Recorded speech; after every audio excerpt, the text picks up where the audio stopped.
All right, hello. Back again here, Leviticus 11. As you can see, I'm still wearing my same clothes as before. When I'm on leave, I don't replace my chore clothes unless I absolutely have to. So, right after this, I'm going to go do my chores. We were moving into the clean and unclean food. I've tried for a lot of my life actually to understand the foods, and I think I have a decent understanding of why God does it. I know there's a lot of symbolism, but I think the main purpose of the clean and unclean foods was simply to keep the Jews healthy. Uh, now, the way kosher works, it's almost like a boys' club or something, because you shop kosher, you buy kosher, kind of keeps the economy within your own group. But let's go ahead and get into it. The Lord said to Moses and Aaron, "Say to the Israelites, of all the animals that live on land, these are the ones you may eat. You may eat any animal that has a divided hoof and that chews the cud. There are some animals that chew the cud or only have a divided hoof, but you must not eat them. The camel, though it chews the cud, does not have a divided hoof. It is ceremonially unclean for you.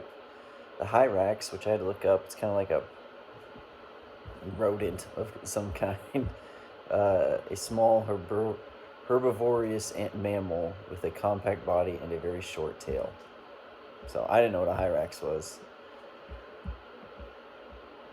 The hyrax, though it chews the cud, does not have divided hooves. It is unclean for you. The rabbit, though it chews the cud, does not have divided hoof. It is unclean for you. And the pig, though it has a divided hoof, does not chew the cud. It is unclean for you. You must not eat their meat or touch their carcasses. They are unclean for you. Of all the creatures living in the water of the seas and the streams, you may eat any that have fins and scales, but any creature in the seas or streams that do not have fins and scales, whether among the swarming things or among all the other living creatures in the water, you are to regard as unclean. And since you are to regard them as unclean, you must not eat their meat. You must regard their carcass as unclean. Anything living in the water that does not have fins and scales is to be regarded as unclean by you. These are the birds you are to regard as unclean, and not eat because they are unclean: the eagle, the vulture, the black vulture, the red kite, and any kind of black kite, any kind of raven, the horned owl, the screech owl, the gull, any kind of hawk, the little owl, the cormorant, the great owl, the white owl, the desert owl, the osprey, the stork, any kind of heron, the hoopoe, and the bat. All flying insects that walk on all fours are to be regarded as unclean by you. There are, however, some flying insects that walk on all fours that you may eat. Those that have jointed legs for hopping on the ground, of these you may eat any kind of locust, katydid, cricket, or grasshopper, but all other flying insects that have 4 legs you are to regard as unclean. You will make yourselves unclean by these. Whoever touches their carcasses will be unclean till evening. Whoever picks up one of their carcasses must wash their clothes, and they will be unclean till evening. Every animal that does not have a divided hoof, or that does not chew the cud, is unclean for you. Whoever touches the carcass of any of them will be unclean. Of all the animals that walk on all fours, those that walk on their paws are unclean. For you, whoever touches the carcass will be unclean till evening. Anyone who picks up the carcass must wash their clothes, and they will be unclean till evening. These animals are unclean for you. All right. So there's a couple more paragraphs. Real quick, let's go over to the commentary. So, again, from what I can tell, and I'm sure there's more reasons, and I know there's a lot of symbolic reasons I've found, but the most obvious and glaring purpose of these clean and unclean animals is health. It's a health hazard. just think about it, especially in those days before, you could properly cook to a temperature to make sure everything was healthy and safe. Crustaceans in the sea, it's easy to get sick from them. Pigs, if you ever raised pigs, they eat about anything. So it's easy to get diseases from pigs, especially in those days before you really monitored their food intake and what they're having. Pigs are cannibals. Pigs will eat anything. And if you aren't strictly monitoring their diet, it can easily get stuff into you that would make it unclean, unhealthy for you to eat. The other ones I've noticed, it's a lot of like beasts of burden are considered unclean. So I don't know if that's a health one, but it is as far as, the health of your society. You can't go around eating your beasts of burden. You have to use them. And then the other one is predators. It's pretty obvious. You don't get a lot of nutrition from predators. So you notice all the birds, the ravens, the owls, it's things that eat other meat. And since the energy source for us is essentially the sun, plants photosynthesize the energy of the sun. The most direct form of energy that we can get is to eat plants. Then after that, to eat herbivores to eat those plants.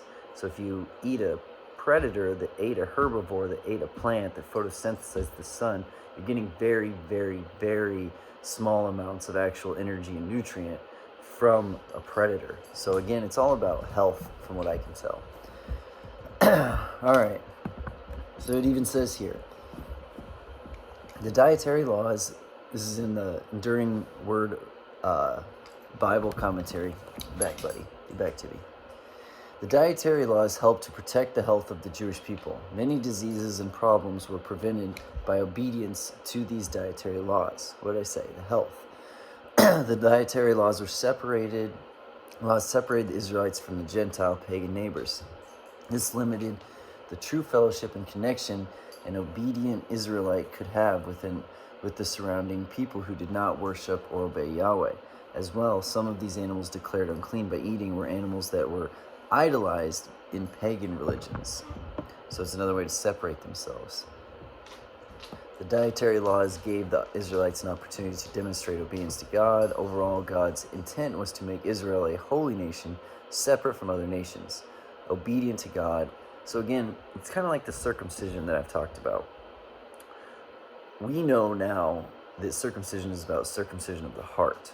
We just recently had a son. We didn't circumcise him because, in my opinion, it doesn't have the same meaning. At the time that Abraham was told to circumcise his household, penis worship was the name of the game of that day. Think about, the story of Horus and his father Osiris and all the golden phallus and all that stuff. So penis worship was big. So this was a way for God to cut his people's ties with the earthly world. This is another way. With the foods that are considered unclean, the people around them almost, they revere these animals, they worship them. So to say that they're unclean, again, you're cutting ties with the people of the area, with the people of the time, to show that you are people set apart.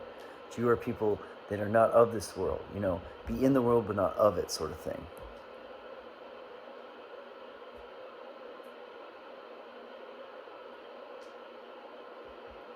So, okay, here we go. This is what I like.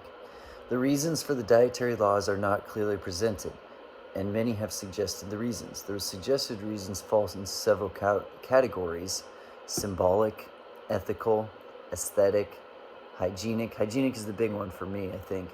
Morphological and theological criteria. From all these, the purpose of the dietary laws can be summarized in 3 points. So, obedience to God, like we talked about, hygiene, and separating yourself from the pagans and the people around you. All right, so we're going to move on down here in the commentary.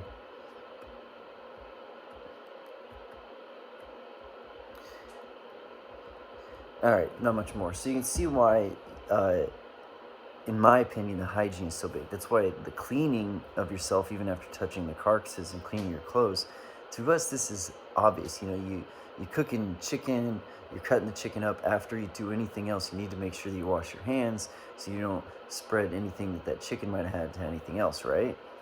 Well, think about in the year, I don't know, 2000 BC or 1400 BC or 1000 BC, all this stuff in the Old Testament, they don't have the utensils we have. They don't have the ability to cook to a temperature, like I mentioned. They don't have all this stuff. So it's kind of a new concept for them to even think that, oh, you mean I should wash my hands even if I just, remove a dead carcass? Yeah, you should. That's the smart thing to do. All right. So, moving on. Of the animals that move along the ground, these are unclean for you: the weasel, the rat, any kind of great lizard, the gecko, the monitor lizard, the wall lizard, the skink, and the chameleon. Of all those that move along the ground, these are unclean for you. Whoever touches them when they are dead will be unclean till evening. When one of them dies and falls on something, that article, whatever its use, will be unclean, whether it is made of wood, cloth, hide, or sackcloth. Put it in water; it will be unclean till evening, and then it will be clean. If one of them falls into a clay pot, anything in it will be unclean, and you must break the pot. Any food you are allowed to eat that has come into contact with water from any such pot is unclean, and any liquid that is drunk from such a pot is unclean. Anything that one of their carcasses falls on becomes unclean. An oven or cooking pot must be broken. They are unclean, and you are to regard them as unclean. A spring, however, or a cistern for collecting water remains clean, but anyone who touches one of these carcasses is unclean. If a carcass falls on any seeds that are to be planted, they remain clean. But if water has been put on the seeds and a carcass falls on it, it is unclean for you. Again, if you understand science and the way that bacteria and stuff would spread, this again, to me, the hygienic side of it makes the most sense. God wanted to protect his people. He didn't think he needed to explain the science exactly behind it, because he's also looking at their obedience. Just trust me. All right, I have your best interests at heart. So just do what I say. Do you have the ability to have the obedience and the faith to believe that what I'm saying will benefit you? If an animal that you are allowed to eat dies, anyone who touches its carcass will be unclean till evening. Anyone who eats some of its carcass must wash their clothes, and they will be unclean till evening. Anyone who picks up the carcass must wash their clothes, and they will be unclean till evening. Every creature that moves along the ground is to be regarded as unclean. It is not to be eaten. Moves along the ground. I think that's referring to snakes. Let me check the commentary.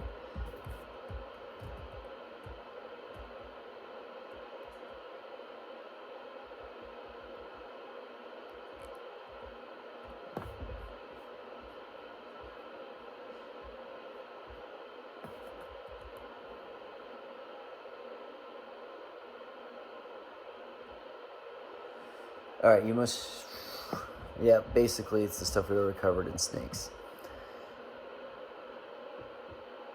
Every creature, you are not to eat any creature that moves along the ground, whether it moves on its belly or walks on all fours on many feet. It is unclean. Do not defile yourself by any of these creatures. Do not make yourself unclean by means of them, or be made unclean by them.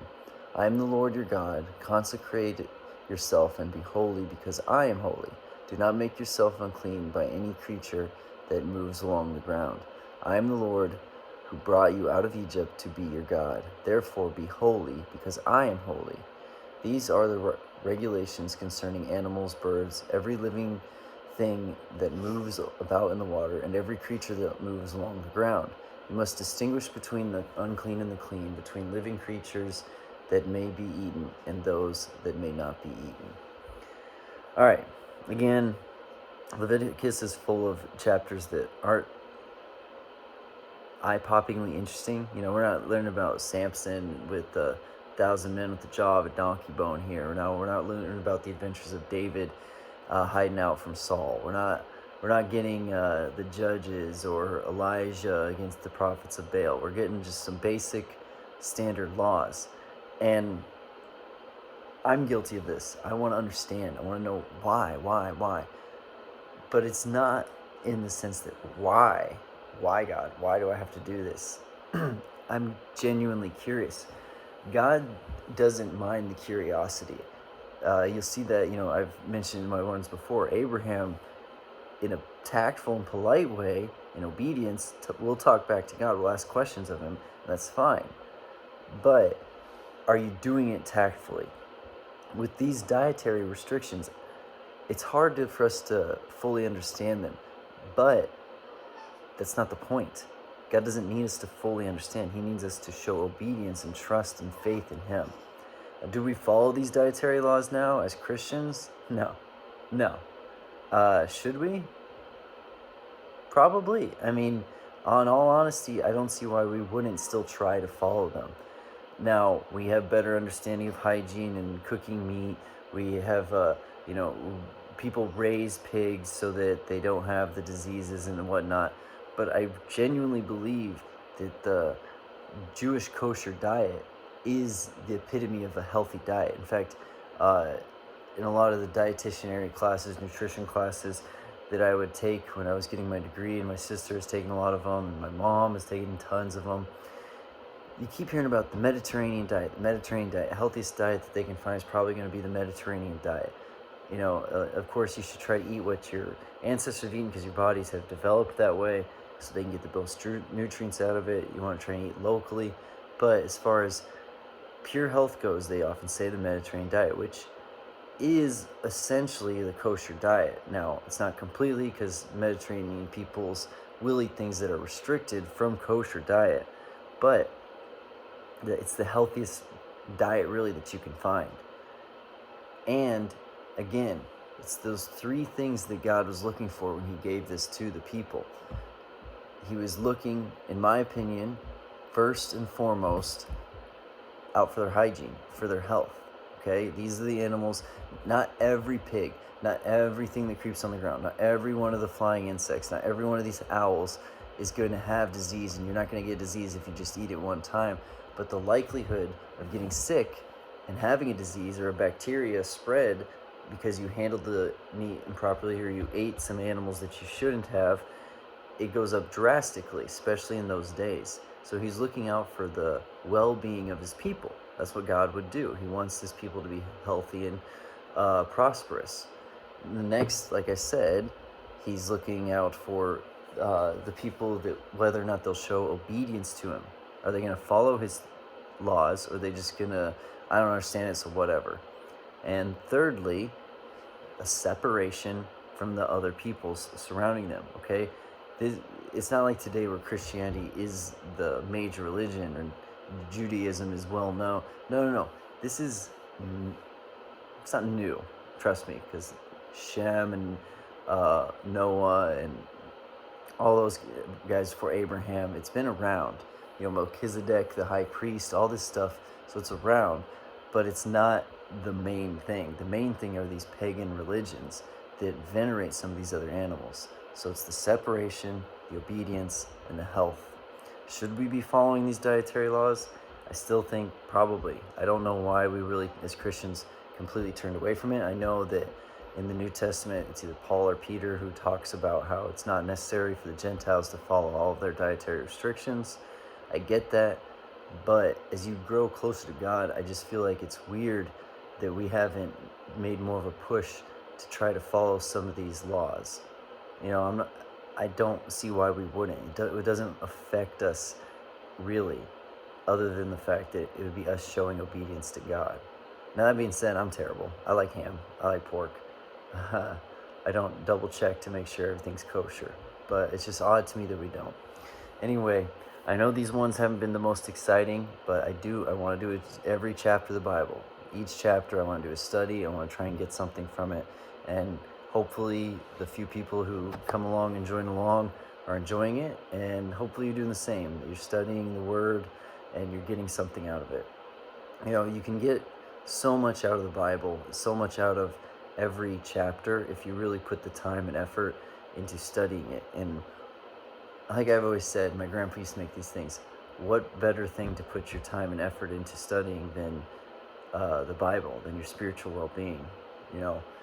And that's true for, I'm a Christian, I'm a Bible guy, I'm a Bible study bear, but do that with anything. If you are really just into philosophy and you're not big on religion, then take time, study, read Marcus Aurelius, read all this stuff. I would read the Bible because philosophy is in there, read Psalms and Song of Songs and things like this. Read the Bhagavad Gita if you're Hindu, I never will understand people who say that they have a faith, but they don't study the texts of that faith and they don't take time to develop it. It doesn't make sense to me. And one of the things I'm trying to do is study the Bible, learn from it. And one thing I'm really struggling with lately is, should I start eating kosher and should I follow the holy days of the Bible? What do you guys think? Anyway, I hope everyone has a great day, afternoon, evening, or good night. God bless.